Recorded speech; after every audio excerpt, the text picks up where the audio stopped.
Hey everyone, welcome back to Connor's Comic Corner for 2015. This first episode of 2015. Sorry it's a bit delayed. The camera has not been working on the computer, and so I haven't been able to make the episodes. But it's the second year of Connor's Comic Corner, and something to do with second years and second years things, second series of Arrow. Yeah, I was trying to lead into that. I don't really have a lead in for that. Yeah. But I'm gonna do a review of it. This will contain spoilers from the show. Not big ones, minor ones. One big one that if you haven't seen the show, it could spoil it for you, could not. If you want to watch the show or you're not up to watching this season, just please click away. Don't want to spoil the experience for you. Okay, so if everyone's gone now, if you haven't seen it, we'll get into it. Well, Arrow Season 2 is essentially based around the events after the undertaking.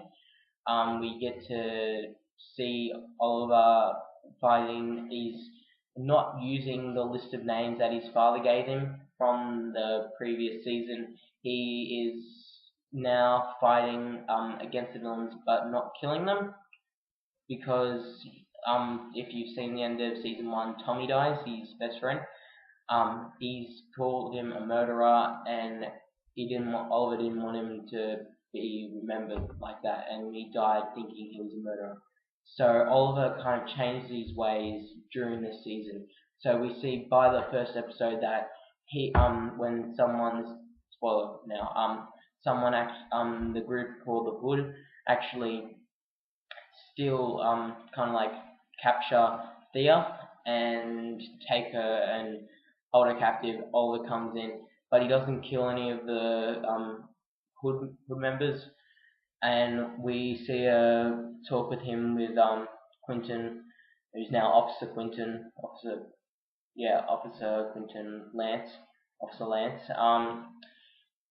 And he says he's changed a new leaf because he doesn't. He's now kind of saying he's fighting in the memory of Tommy. He doesn't want to be a killer. He wants to be the good person that his friend thought he could be. So after the death, we get to see more. There's a lot more scenes on the island this time around. With the island, we get to see Slade, Shadow, and Oliver all back in their respecting roles. Um, but then when things happen on the island, we find out that character Sarah, who is Laurel's sister, is actually still alive, and we find out that in present time that she is now the Black Canary. They don't really call her Black Canary; they usually just call her Canary around in the show, but we all kind of know it's Black Canary. So as I was saying, after the events of the undertaking, this is kind of just like a. I'm just going to talk about different characters and what's happening with them. Oh, sorry, I didn't explain that at the beginning. Laurel, she's out for vengeance against Arrow for letting Tommy die. That's basically her story. And then she becomes an alcoholic. And it's I honestly didn't like Laurel in this series. Season one, I thought she was okay. Season three, I like her, but this season, I thought Laurel was terrible. She was not my favorite character.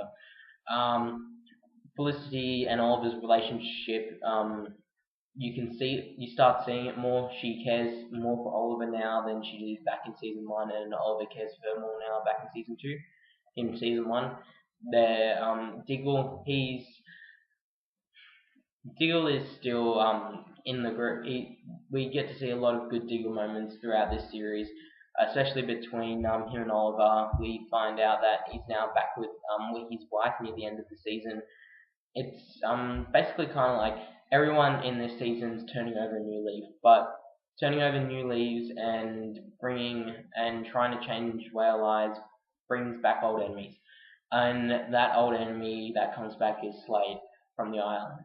And I'm not going to spoil what happens with Slade, but he comes back looking for vengeance against Oliver. He wants to kill Oliver, and he wants to ruin his whole entire life, which leads into the season finale, which is just amazing. I love the season finale in this. It was awesome, really cool. It's actually the season finale actually spans over 3 episodes, which I thought was just brilliant, and especially in the end of the last episode was amazing.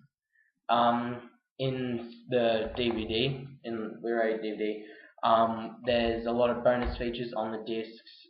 We get a gag reel, which I watched. It's pretty funny. We get to there's all different stuff. There's a bonus recap of year one. So if you don't feel like watching the whole entire one of season one, you can watch that. It's a 40-minute episode, recaps everything done with Arrow in season one. So that's kind of just what I want to do, a quick review of it. I would definitely go out and buy this. If you love Arrow, if you haven't watched Arrow, go buy this. Buy season 1 too. Buy it. It's amazing. I hope you all enjoyed my review. I know it wasn't the best reviews. I'm trying to get it, and I just was really This video has had a lot of outtakes, and I stuffed up a lot. So this is the best one I've gotten so far. So I'm probably uploading this one. Also, if you haven't, one thing I want to mention, Barry Allen appears in it. And if you don't know who Barry Allen is, he's the Flash, which is in the new CW series, The Flash, which is kind of like a conjoining series with Arrow, kind of like how they did Buffy, then they did Angel. So the intertwining series. So go watch that, and season 3 if you haven't seen it yet. I want to say just have a great day, guys. See you all later, and bye.